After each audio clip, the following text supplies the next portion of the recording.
Тагдырлар Салам радиосунда ачык микрофондо байланыш күтөбүз. Кутмандуу күнүңүздөр менен ардактуу биздин сүйүктүү радио армандар. Мына ошентип кайрадан Салам медиасында ачык микрофон жана ачык маек программасы жананын алып баруучусу мен Улкан Дүйшөева сиздер менен бирге болобуз. Бүгүн биздин сөз кыла турган тема дагы бир айта кетели. Энеси миграцияда жүргөн кыздардын саламаттыгы жана дене өзгөрүүсүнө тиешелүү маселелердин алкагында сөз кылабыз. Албетте бул программа Сорос Кыргызстан фондусунун колдоосу менен даярдалды. Биздин эфирде айтылган кеп кеңештер, маалыматтар фонддун көз карашын чагылдырбайт деп эскерте кетели. Ал эми студиябызга келген коноктор менен дагы сөз түрдө тааныштыра кетебиз. Акушер-гинеколог Элнура Жеңишбекова, саламатсызбы? Саламатсыздарбы? Ошондой эле Баткен областык гимназия мектебинин социалдык педагогу Даргүл Турсуматова жекебиз жана Владимир Ильич Ленин орто мектебинин кыздар кеңешмесинин төрайымы Гүлбарчын Эргешова. Саламатсыздарбы? Кош келипсиздер биздин студиябызга. Негизи эле ушул программанын алкагында сөз кылуу үчүн алгач бизге Айжамал аттуу угарманыбыздан бир окуясы тууралуу өзүнүн маалыматы келип түшкөн экен. Ошону угуп көрүлүп, ошол окуянын алкагында теманы баштасак. Менин атым Айжамал. Мен 16 жаштамын. Ата-энеге бир гана кичинекей өспүрүмдөр эмес, жаш карыдай баары муктаж экенин баса белгилеп кетким келет. Анткени ата-энем башка шаарда иштеп, мен жеңем менен байкемдин колунда чоңойдум. Мектепте 7-класста окуп жүргөн кезимде биринчи жолу айыз келген күнү эч качан эсимден кетпейт. Чындыгында кадимкидей чочуп коркуп кеткем. Өзүмдө эмне болуп жатканын түшүнбөй, ар кандай суук ойлордун кучагында эмне кылуу керектигин билбеген абалга түшүктүм. Буга чейин мындай нерсе тууралуу эч укпаганга абдан кызыктай абалда болуп жүрдүм. Ай сайын айыз келген маалда эртек кир кийимдеримди сыртка өтүп кетип, абдан жүлөп кетчүмүн. Бир жактан ичим ооруйт. Көрсө мен айыз келгенде эмнени кантип коюу керектигин билбегендиктен ыңгайсыз абалда уят болуп жүргөн экенмин. Кийин гана анатомия сабагынан берген эжекебиз кыздардын айыз маалында жеке гигиенага байланыштуу кабылган тоскоолдуктары жана жыныстык четилүүгө байланыштуу маалыматтар тууралуу өзүңөр китептен окуп алгыла дегенде көп нерсени андан түшүндүм. Кыздардын биринчи сырдашы апасы болот эмеспи? Эгер апам жанында болуп, ушул сыяктуу бойго жеткенде керектүү нерселерди айтып түшүндүргөндө, балким мен мындай учурга кабылбак эмесмин. Мен азыр айыз тууралуу сиздерге айтып жатып дагы абдан толкунданып жатам. Мен космонавттар космоско учаар алдында дал ушул сезимди баштан кечирген сыяктуу абалда турам деп ойлойм. Мен жыныстык жетилүү тууралуу суроолорду так түшүрүүгө, айыз темасын кенен билүүгө ынтызар айым катары сиздердин программа жардам берет деп үмүт кылып, жооп күтүп калам. Демек бизге келген билдирүү мына ушундай экен. Угармандар тараптан негизи миграцияда ата-энеси жүргөн балдардын ушул мектептеги көйгөйлөрү да ар тараптан окуусунда болсун, бирок биздин бүгүнкү темабыз ушул кыз балдардын саламаттыгы, дене түзүлүшүнүн өзгөрүүсү тууралуу болуп атат. Сиздерде ошол аялдар кеңешинин төрайымы катары айта турган болсок, кандай иш-чаралар, кандай түшүндүрүштөр болуп жатат айымдар арасында ошол биздин кыздарга, бойго жеткен кыздар үчүн? Саламатсыздарбы, урматтуу угармандар. Бул туурасында бизде мектепте ошол 5-6 класстан баштап эле түшүндүрүү иштери жүргүзүлөт. Аялдар кеңеши тарабынан ар бир мектепте деле болуш керек бул. Ошондо биз көбүнчө кыздар бул туурасында мугалимдерден сурашка дагы тартынышат да. Ошон үчүн биз ошол кыздарга 10-9, 11 класстын кыздардан ошол биздин мүчөлөрдү шайлап алып туруп, ошолорго түшүндүрүү иштерин жүргүзүп, ошолорго үйрөтүп, ошолор анан кыздарга түшүндүрүп үйрөтүшөт да. Атайындай чогулуштарды, эмелерди өткөрүшүп. Биз аны ошол кызгалдактар тобу деп атап койгонбуз. Бул айымдар кеңеши дегенде мындай кыздарга мындай буйрук иретинде кандайдыр бир эме угулбасын деп, кыздарга кандайдыр бир жагымдуу чакырыкта угулсын деген маана эмеде.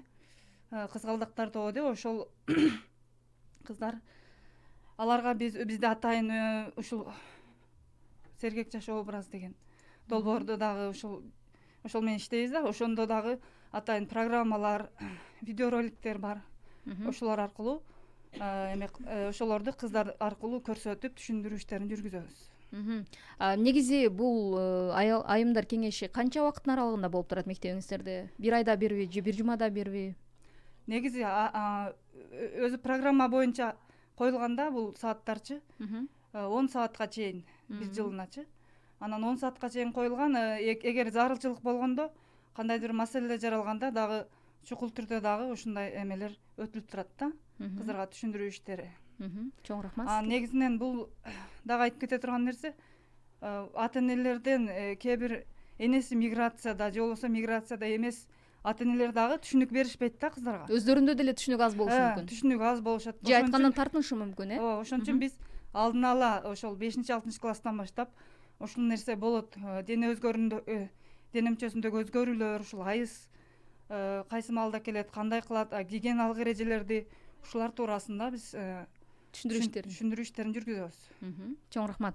Элнура эжеке, айтсаңыз, ошол гинеколог катары негизи эле бул айыз маселеси келгенде көпчүлүк айымдардан ушундай бир суроолор жаралат да. Эмне үчүн оорутат? Анын себептери эмнеде дегендей. Бизден жалпы эле ушул айымдарга ушул маселе жөнүндө бир аз түшүнүк бере кетсеңиз. Өзү негизи айыз келгенде бул физиологиялык көрүнүш. Биринчи айыз келгенде кыздар өтө коркушат. Бул айыздын келгени адамдын ошо ден соолугунун таза экенин билдирет да. Ал эми оорутуп же кандайдыр бир симптомдор менен келиши, аябай көп келиши, адамды алсыратышы, мындай көрүнүштөр болбошу керек да. Физиологиядачы аз маз оорутушу мүмкүн, бирок катуу оорутуп, ушундай психологиялык жактан дагы физикалык жактан да кыйналып атса адам, мындай көрүнүш болбошу керек да. Мунун себептерин көп да, аябай. Же болбосо ошо жыныстык органдардын сезгенип ооруп калышы, же кандайдыр бир инфекциялык оорулар, же аз кандуулук, ушунун баары ошол нерселерге алып келет да. Жана ошондой эле стресс, нервный системанын өтө сезгениши жана стресске көп кабылып жүргөн аялдардыкы да ошондой оорутуп келет. Бул нерсени дарыгерге кайрылып, себебин аныктап, кеңеш алышы керек да ошол айымдарчы. Демек, кандайдыр бир нерсенин себебинен гана ооруш мүмкүн. Жөн гана оорубай келе турган закон ченемдүү нерсе бул нерсе. Закон ченемдүү нерсе, оорубашы керек. Катуу оорутканда көп ойлойт да, чынында ушундай болуш керек экен деп көп жылдар бою чыдап жүрө бергендер бар да. Кийин анан төрөт маселеси болот, ар кандай нерсеге келгенде бул көйгөйл чоң болуп чыгат да. Ошондуктан жаш кезде айызы келгенде катуу ооруса, белдеринен кыйналса, ошол учурда дарыгерге кайрылыш керек. Бизде кандайдыр бир мындай түшүнүк бар экен да, жаш кыз гинекологко кайрылса, бул туура эмес деп ойлошот экен да, уялышат. Менталитетинде түшүнүк. Уялышат. Ошол жаш кыз даже деген 2-3 жаштагы кичинекей кыздан баштап кайрылыш керек да буларчы. Күн санап өсөт да. Бул нормалдуу көрүнүш да. Абдан жакшы. Ардактуу радио каармандар, сиздер бизди 106.4 жыштыгынан угуп жатасыздар жана YouTube каналыбыздан түз эфирде көрүп жатасыздар. Эгерде сунуш, пикирлер, суроолор болсо 0771 69 05 69 сандарын терип коңгуроо кылыңыз же билдирүү калтырсаңыздар албетте болот. Биз болсо программабызды уланталы. Ал эми мен Даргүл эжекеге суроо бергим келип турат. Ушул айымдардын саламаттыгы мектептеги ушул айрыкча биздин миграцияда жүргөн ата энелердин балдарынын саламаттыгы сиздердин мектепте кандай болуп атат? Социалдык педагог катары кандай иш-чараларды, кандай кадамдарды жасап атасыздар? Жакшы. Аябай көйгөйлүү теманы алып чыгыпсыздар. Бизде ошол ата энеси миграцияда жүргөн окуучулардын саны күн сайын өсүп атат. Анан апасы кеткендер аябай көп. Анан эми бул жерде кыздар чындыгында ошол айыз келген мезгилде ошол тай энеси менен жашайбы, энеси менен жашайбы, жеңеси менен жашайбы, аны айтышпайт. Биринчиден кыздар уялат, анан коркуп кетишетчи. Буга чейин дос кыздарынан ушул окуялар ушундай болот деп угуп келген болсо, ошол мезгилинде чындап эле чочулашат дагы, айтышпайт. Анан бул ушундай окуялар болгон. Бизге мен соцпедагог катары бир нече кыздар менен алар менин алдыма келиштен кээ бирлери тартынат, кээ бирлери жеке өзүмдүн телефонума жазып, WhatsApp аркылуу кайрылат да. Бар кеңешимди берип, баягы кыздардын абалын жеңилдетишке аракет кылабыз. Менин ишим көбүнчө жекече иш, бирок биздин мектепте бир жылда бир сөзсүз түрдө акушер-гинеколог менен кыздарды чогултуп жолугуш өткөзөбүз. Ай сайын кыздар кеңеши иштейт. Бул жерге биз тажрыйбалуу мугалимдерди, активист эжелерибиз бар. Ошолорду чакырып, ошолор менен мындай сүйлөштүрөбүз. Бирок көпчүлүгүндө баягы кыздар жашырып айтпай жүрө бергендиктен, жаңгы врач эжекебиз айткандай, ооруганда булар өздөрү билген эле обезболивающий, ооруну басаңдатуучу дарыларды колго кирген ошол үйдө бар дарыларды ичип алышып ошентип жүрүшөт да. Бул дагы туура эмес. Анан физкультура сабактарына кээ бирлери катышыш керек десе, кээ бирлери катышпаш керек деп, анан ошол мезгилде агайдан жооп суроо дагы бул ыңгайсыздыкты жаратат. Ошол мезгилде кайрылышат соцпедагогко. Анан ошол баягы колдонуучу прокладкалар жөнүндө кеңеш алышат, кеңеш беребиз. Бирок негизгиси баары бир апанын ордун эч ким баса албайт. Апалар ошол кыздарыңыздардын алдында болсоңуздар жакшы болмок эле деген кайрылууну айткым келет. Чоң рахмат. Кайра эле сизге суроо берет окшойбуз. Ушул негизи айыз келген маалда спорт менен машыкса болобу же болбосо биздин эжекебиз айтып өткөндөй, бизде көпчүлүк окуучулар ошону билбегендиктен ар кандай таблеткаларды ичип алышы мүмкүн да, дары дармектерди. Ошонун зыяндуулугу денеге, ден соолукка тийгизген таасири жөнүндө дагы токтолуп кетсеңиз. Бизде көп ушу өспүрүм кыздардын баягы нестероидный, противовоспалительный деп коет, ушу ооруңду басаңдатуучу дарылар бар да, өзлөрү бизде да аптекаларда кеңири сатылып атпайбы, өз алдынча алып ичкендер көп да. Анан ошо өспүрүм куракта бул ашказан ооруларына көп алып келет да. Муну көп ичкенде ошо ашказандын кычкыл заты көп бөлүнүп чыгып, ашказандын өзүнүн баягы стенкасын жумшартып жеп баштайт да. Ошондон ашказан оорулары, баягында гастрит, язвалар көп келип чыгып атат да. Булар оору күч болгондо көп количествода колдонушат да. Ошо дарыгердин кеңеши жок колдонушат. Анан бул айыз келген, бул физиологиялык көрүнүш. Айызы келген адам ден соолугу таза деп эсептелинет. Эгер кандайдыр бир оорулар жок болсо, спорт менен машыкканга бул жакта эч кандай каршылык жок. Спорт менен машыкса кан айлануу жакшы болот. Тескерисинче бул жакшы көрүнүш да. Бирок баягы эле мисалы үчүн нарушенияларын айтып атпайсызбы, ооруп келсе дегенчи, ошол учурда алар спорт менен машыга албайт. Ооруп атса кандай машыгат? Ошол учурда сөзсүз дарыгерге кайрылыш керек да. Анткени бул өспүрүм курактагы проблема кийин репродуктивдик мезгилге келгенде чоң проблемага айланат да. Баягы бойго бүтпөшү же бойго бүткөн күндө дагы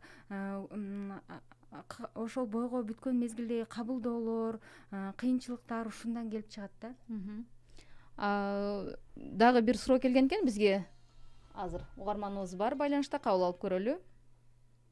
Алло, саламатсызбы? Саламатсызбы угарман? Биз сизди угуп атабыз.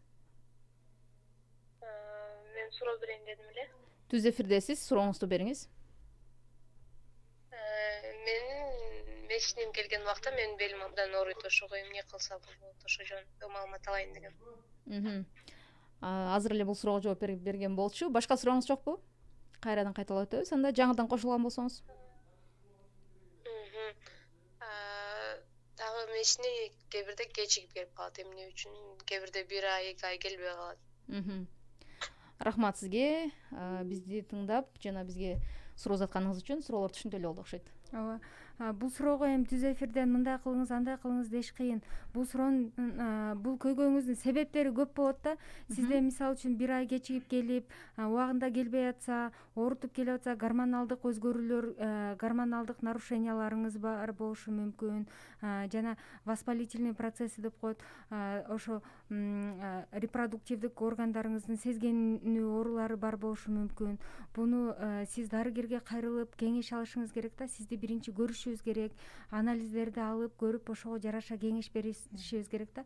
Баардык организм бири-бирине окшошпойт. Ар бир организм өзүнчө болот да. Ошого жараша бул проблеманы чечүүсү дагы ар кимдики ар башка болот да. Демек ал текшерүүдөн кийин гана айтылат, Ооба.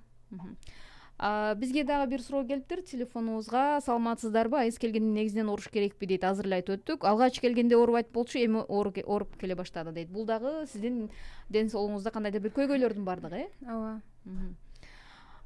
Ошондой эле дагы бир суроо. Сууга түшкөндө айыз токтоп калабы? Анын ден соолукка тийгизген таасири дейт. Бассейнде, көлмөлөрдө сууга түшсө болобу деген дагы суроо экен. Жок, айыз келип аткан учурда бассейндерге, көлмөлөргө түшүүнүн кереги жок.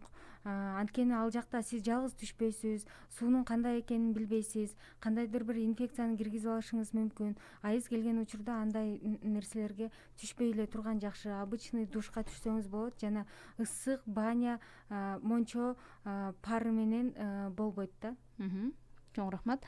Негизи айыз туурасында келүү боюнча, кечигүүлөрү боюнча бул өзүнүн циклы деп коет келүү. Ошол боюнча дагы токтолуп кеттиңиз. Бул цикл деген ар айда келүүчү менструалдык цикл деп коет да. Ар ай сайын бир убакытта келет да. Кээ биркилердики 28 күн болот, кээ биркилердики 32 күн болот. Мисалы 28 күндөн ошо 35 күнгө чейин бул нормалдуу деп эсептелинет да. Жана айыз күндөрүнүн 3 күндөн 10 күнгө чейинкиси нормалдуу деп эсептелинет. Эгер 10 күндөн ашып жана өтө көп кан кетүү менен келсе дагы бул туура эмес көрүнүш да. Бул учурда дагы дарыгерге кайрылышы керек. Жогоруда айтып кеттик, оорутпай келиши керек, баш айланбоосу керек. Анан кийин бул аял кишилер ар сайын менструациясы келгенде кан кетет. Ошондуктан 6 айына хотя бы кан анализин тапшырып, кандын гемоглобинин көрүп турганы жакшы. Ушул гемоглобиндин аздыгынан дагы көп көйгөйлөр келип чыгып атат да. Чоң рахмат. Кийинки суроо: апасы миграцияда жүргөн кыздар сиздерге кантип кайрылса болот, дарегиңиздерди айтып кетесиздерби дейт. Негизи ар бир мектептин өздөрүнүн ошол айымдар кеңеши бар да, өздөрүнүн мектебине кайрылат же жекече дагы маалымат иретинде өзүңүздөр кабыл алып берип кое аласыздарбы? Даректериңиздер жөнүндө айтып кетишиңиздер керек экен бул суроодо. Мисалы ар бир мектепте ошол кыздар кеңешмесинин төрайымы бар. Анан ошол мен ушул кызга кеңеш берип кетет элем. Ушул ар бир кыз баланын сырдаша турган жеңеси, эжеси болсо жакшы да. Бул бир гана эле ошол айызга байланыштуу темалар эмес. Кээде сени кыжаалат кылган ойлор болуп калат. Өзүңдүн ичиңдеги бушайман сөздөрүңдү айтып, сырдашып алганга сөзсүз түрдө бир эжеси же жеңеси же класс жетекчиси, мектептерде ар бир мектепте соц педагог бар. Сөзсүз түрдө тарбиялык завуч болот. Ошолорго кайрылсаңар эч бир соц педагог силерди кол укпай койбойт да, сөзсүз угуп керектүү кеңешин берет. Демек бул нерседе уялуунун кажети жок, тартынуунун кажети жок, бар нерсени ачык айкын келишип алган туура деп ойлойсуздар. Негизи ушундай эми биз мисалы бул жакта сиздер айтып өттүңүздөр, ата энеси бул жакта болгондор деле кээде сурагандан тартынат депчи. Миграцияда жүргөндөргө дагы кандай көйгөйлөр жаралып атат, саламаттыгы, дене саламаттыгы боюнча алардын? Көбүнчө ошол кыз балдар эми бир күн эле апаңды көрбөсөң кандай сагынып кетесиң, ошол сыяктуу чоң адамдар деле. Ал эми өспүрүм курак мектеп окуучусу билбейм алар кантип ушул абалды көтөрүп жүрүшөт да. Ошондуктан сөзсүз түрдө бул ата апасы бирге болуш керек да, кыздын жанындачы. Сен де кошумчалап кетесиң. Туура айтасыз. Дарыгүл айткандай эле, эне биринчи баягы ички тон деп коет го бизде. Ошол сыяктуу эле эне биринчи жанында эми миграция маселесин түшүнүп атабыз, бар турмуш эмеге байланыштуу айла жоктун иши бардык эле адамдарда. Бирок мүмкүн болушунча энелер атасы кетсе дагы энелер кыздардын жанында болсо, айрыкча өспүрүм куракта ошол жакшы болот эле да. Анан эгерде ушундай айла жоктун иши болгондо эми мындайлар болуп атат. Биздин мектепте мисалы үчүн 211 миграциядагы ата энелердин балдары болсо, ошолордун 125-и кыздар да. Ошол кыздарга түшүндүрүү иштерин жүргүзүшкө аракет кылабыз биз дагы. Эме кылабыз, өзүбүз дагы ар бир класс жетекчи дагы ушундай сааттарды коюшат. Ошондой эле айымдар кеңешинин төрайымы ошолордун мүчөлөрүн окуучулардан коюп, ошолор аркылуу түшүндүрүү иштерин жүргүзөбүз. Ошондой эле ар бири менен жекече иштегенге аракет кылабыз. Бирок Дарыгүл айткандай, эненин эмеси, энедей жакын эч жерде эме жок да, энеде мындай жакын боло албайт да бардык. Анан кыз балдар тартынышы мүмкүн да. Бирок ошону биз ошол кыздардын ичине кирип, ошолордун проблемаларын өзүбүз мындай чечип эме кылганга аракет кылабыз да. Анан дагы бир баягы биздин дагы бир долбоордун негизинде ошол класстан тышкаркы сааттардын ичинде ошол окуучулардын жарандык компетенттүүлүгүн өнүктүрүү деген долбоордо иштеп атабыз да биз мектеп. Ошондо ар бир окуучунун көйгөйүн алып чыгуу экен да. Ошол көйгөйүн алып чыгып, ошол өзү эле биз эмес, биз багыт эле берип коебуз. Окуучулар өздөрү чечиш керек экен. Ар бир адамдын өзүнүн жөндөмдүүлүгүн.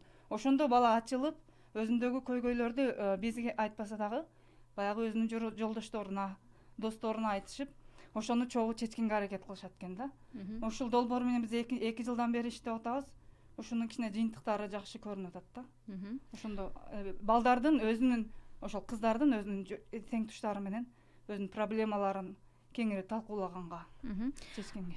Абдан жакшы долбоорлор менен иштеп атыпсыздар. Бул негизи баягы пандемияга чейинки иш аракеттер болуп болуш керек. Азыркы тапта кандай байланыш болуп атат мектеп окуучулары менен? Азыркы учурда бизде кадимкидей эле горячая линия деп койгон соцпедагогдорду, шаардык соцпедагог тарбиялаучуларды Баткен билим берүү бөлүмүнүн жетекчибиз бар. Кутуз агай башында турган команда иштейт. Биздин телефондорубуз дайыма иштеп турат. Ар бир мектепте баягы жекече кайрылууларга жекече сүйлөшөбүз. Анан өзүнчө чакан видео сабактарды тартып онлайн ата-энелердин группасына, окуучулардын группасына таштап турабыз. Ошол азыр жакшы сабактар бар да. Мисалы, биз бетме бет көрүп айта албаганды ошол сабактарды жөнөткөнүбүздө балдар ошонун көрүшүп атат. Өздөрүн пайдаланып, ооба, пайдаланышып атат. Негизинен анан жеке чалышат же WhatsApp'тан жазышат. Керектүү суроолоруна ошого жооп беребиз. Номериңиздерди айта кетесиздерби? Менин телефонум 0779 51 96 81. Чоң рахмат. Бизде бул жерге дагы бир билдирүү келген экен. Окуй кетели. Саламатсыздарбы? Өзгөчө ата-энеси шаарда жүргөн бойго жеткен кыз балдардын ортосунда ар кандай көрүнүштөр болот дейт. Переходный возрастта өзгөчө бойдон алдыруу деген учурлар да көп кездешет. Буга ким жооп берет деген суроо экен. Эгер ушундай кырдаалдар болуп калса мектепте кандай чаралар көрүлөт? Азыркы тапта жакшыбы бардыгы? Мисалы, тарбия жактан, ден соолук жактан биздин балдарыбызда кандай көйгөй бар? Ошол бойдон алдыруу боюнча азырынча жакшы, мындай болбой эле койсун эч кимде. Ушул бойдо ушулардын кесепеттерини, ошол бойдо алдыргандан кийин кыйын балалуу болбой калат. Ушундай эмелерди биз дагы ушул медициналык кызматкерлер менен жолугушуулар аркылуу же өзүбүздүн ушундай мугалимдер аркылуу дагы эме кылабыз, окуучуларга түшүндүрөбүз. Ошонун кесепеттери кандай мисалдар менен кандай эмелерди келтирип, ден соолукка зыян болот, келечек тагдырына ушундай сыяктуу эмелерди түшүндүрүү иштерин жүргүзөбүз. Демек сиздердин мектепте мындай фактылар пока азырынча каттала элек? Жок, эми болбой эле койсун, бирок мунун кесепеттерин алдын алып окуучуларга түшүндүрүү эме кылабыз да. Анан ошол жаман жактарыны, бардык нерселерин ошол түшүндүрүүгө аракет кылабыз. Рахмат, Элнура эжеке, сизге кайрадан эле гинеколог катары суроо бергим келип турат. Ошол кыз балдар бойго жеткен мезгилде анын дене түзүлүшүндөгү өзгөчөлүк, мисалы үчүн көкүрөк чыкканда дагы көпчүлүгү баягы тартынып уялып жүрүп, бул жактагы не деп коет, бир аз ийилчээк болуп калат да, денеси түз эмес. Ошондой учурларда эмне кылыш керек? Негизи эле сиздерге жаш кыздар кайрылабы? Бизге жаш кыздар кайрылбайт, ошонусу жаман болуп атат да. Бирок жаш кыздарда көйгөй көп болот да. Мисалы үчүн кийин репродуктивдүү возрастка келгенде бизге кайрылышат көп көйгөйлөр мененчи. Ошол нерсе ошо жаш куракта келип чыкканда, бирок жаш куракта кайрылышпайт. Аз гана, мен ушул 1 жыл бою 2 гана кыз кайрылды да. Анан эмне үчүн билбейм, же ата-энеси алып келбейт, булар уялышат. 1-2 кыз кайрылса да мени келди деп эч кимге айтпаңыз деп кайрылышат да. Анан бул учурда деген кыздардын организминде өтө көп өзгөрүүлөр болот да. Мисалы үчүн гормоналдык фон башкача болот. Гормоналдык фон ошо көкүрөк безинин өсүшүнө, анан кийин жамбаш сөөктөрүнүн кеңейишине, сан эттердин чоңоюшуна алып келет. Жана ошондой эле бул сырткы көрүнүшү болот да. Ички көрүнүшүндө кан тамырлардын ичкерип кайра кеңейишине, жана нерв системасына, ушулардын баардыгына өзгөрүүлөрүнө алып келет да. Бул гормоналдык фончу жаңы ушу гормон, аял кишинин гормондорунун көбөйгөн учур, бул кыз киши үчүн өтө кыйын учур болот да. Анан ошо көкүрөк бези чоңоюп баштаганда кээде анча мынча оорутушу мүмкүн. Жана мындай сырткы классташтарынан, агасынан же атасынан уялган учурда бүкүрөйүп басышат. Бүкүрөйүп басканда баягы омуртка, булар өсүп аткан организм да, булар толук жетиле элек организм. Булардын сөөктөрү ийилчек болот. Ошо омурткасы кыйшайган боюнча өсүп калат. Омуртка кыйшайганда анын ичинде өпкө бар. Өпкө дем алганда толук ачылып, кеңейип, кайра абаны киргизип, абаны чыгарыш керек. Эгер омурткасы кыйшайып калган болсо, анын өпкөсү толук жазылып кеңейе албайт. Дем алуусу начарлайт. Дем алуу начарлаганда, мисалы, кычкылтек ар бир бармакка чейин, мээнин ар бир клеткасына чейин барыш керек. Бул өпкө жакшы жазылып дем ала албаса, ал кычкылтек барбайт. Анын баардык органдары эрте картая баштайт да. Мисалы үчүн сабакты өздөштүрүүсү начарлайт, өзүнүн эстетикалык жактан дагы көрүнүшү начарлайт да бул кыздыкычы. Анан кийин денеси катыганда омурткасы ошол боюнча бүтүп калат. Бул уже баягы майыптыкка даже алып келет да. Ошол нерселерди туура түшүндүрүш керек. Анан мага жаш кыздар кайрылган учур болбойт да ошол суроолор боюнчачы. Негизи биздин каармандарыбыз, конокторубуз айткандай эле мындай учурлар болбой эле койсун. Эгерде ошол мектеп окуучусу деп коелу, ата энесинин сөзүн укпаган, ошондой бир кырдаалдар болуп калат го чоңойгон маалда, баягындай. Ошондой моменттерде эгерде кош бойлуулук болуп калган болсо, эч ким айтпастан ар кандай дары дармектерди ичирип түшүрүп салгандар бар, же болбосо бойдон алдыргандар бар. Анын кесепети жөнүндө дагы токтолуп кетсеңиз. Бул өспүрүм кезде кош бойлуулук өзү эле кооптуу да. Өспүрүм кыз ал толук жетиле элек да, организми өзү өсүп аткан болот да. Мисалы үчүн жамбаш сөөктөрү, баланы өстүрүш үчүн жамбаш сөөктөрү толук калыптанган болуш керек, жатыны толук калыптанган болуш керек. Ал өзү эми өсүп атса, дагы ичинде түйүлдүк пайда болуп калса, бул организм мындай көп кооптуу болуп калат да. Баягы ичте пайда болгон түйүлдүк дагы өсүп аткан организмден дагы баягы микроэлементтерди, витаминдерди алып баштайт. Кыз өзү өсүп атса, өзүнө дагы жетпейт. Ошонун артынан баягы эргежелдик, анан кийин баягы узкий таз деп коет, жамбаш сөөктөрдүн өспөй калышы, жатындын өспөй калышы ушуларга алып келип атат да. Анан коркуп, эч кимге айтпай, бойдон алдырып коюп, кан көп кетип, ошонун кесепетинен бизде гипофиз деген орган бар, эме мээдечи. Мээде ошол гормондордун баарын өз жайына келтирип туручу орган да.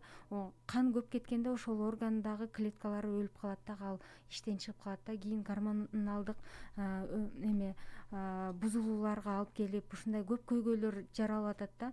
Анан мисалы Кудай сактасын, бирок биз дагы түшүндүрүү иштерин жүргүзөбүз.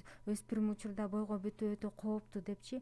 Бирок бойго бүткөндөн кийин алдырып салуу андан да кооптуу болуп атпайбы? Ошол учурда бойго бүтүп калган болсо, коркуп, ал кызды коркутуп, сен андайсың, мындайсың деп бурушпастан психологиялык жактан жардам көргөзүп, биз аны колдошубуз керек да.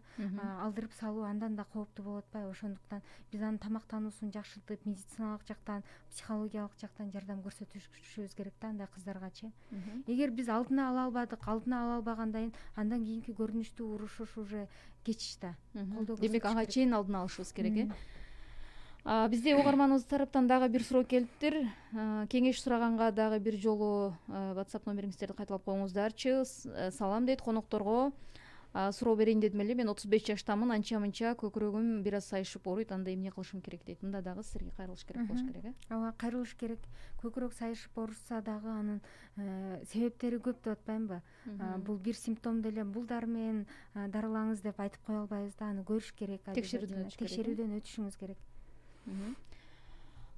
Сиздердин өзүңүздөрдүн жеке пикириңиздерде мына ушундай коркунучтуу оорулар коштолбошу үчүн, коркунучтуу катаал тагдырлар болбошу үчүн биз дагы да кандай иш чараларды кылышыбыз керек окуучулар менен? Азыр го эми түшүнсөк болот, кырдаал ушундай. Буйруса баардыгы өз калыбына түшкөндө сиздердин жеке оюңуздар боюнча.